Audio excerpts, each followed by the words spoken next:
तो कई निराकार को याद करते करते हम ब्रह्मास्मि कई युगांतर तक उसके संकल्प निराकार तक गए नहीं।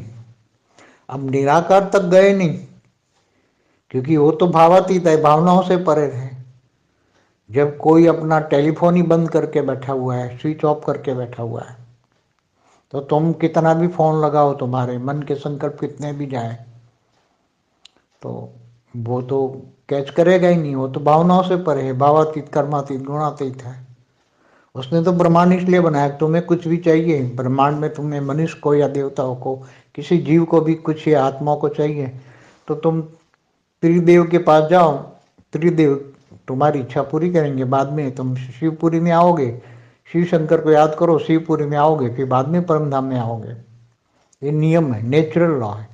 क्योंकि इसकी फ्रीक्वेंसी निराकार, तो आत्मस्वरूप में निराकार बनना तो बहुत मुश्किल है। मनुष्य अवतार में निराकार हम ब्रह्मास्मि ब्रह्मास्मि बोलना और आत्मस्वरूप में स्थित होना बहुत डिफरेंस है।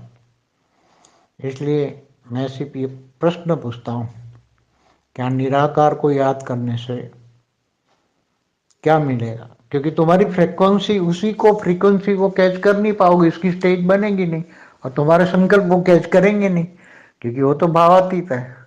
वो तो कान नाक आंख बंद सब कुछ बंद करके बैठा है। इसलिए हमेशा जो भी भारतवासी हमेशा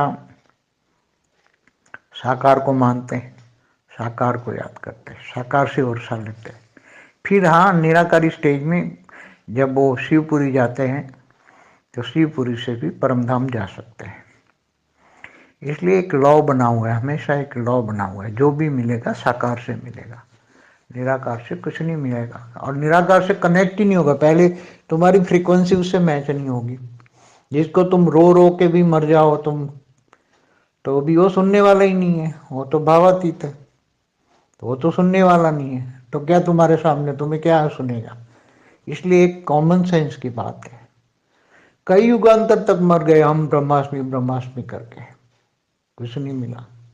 अंत में आकारी शिव आकर उसको समझाया, उसको ज्ञान दिया, इमर्ज कराया, बुद्धि में इमर्ज कराया, और आकारी शिव ने आके उसको, आकारी शिव आया उसके हम ब्रह्मास्मि वाले को, ब्रह्मांड का आदिदेव आया और उसको समझाया, और उनको जो चाहिए था वो आदिदेव ने दिया, निराकार ने। इसलिए ब्रह्मांड का जो लॉ होता है, लॉ के हिसाब से चलना चाहिए। शास्त्रों में क्लियर लॉ है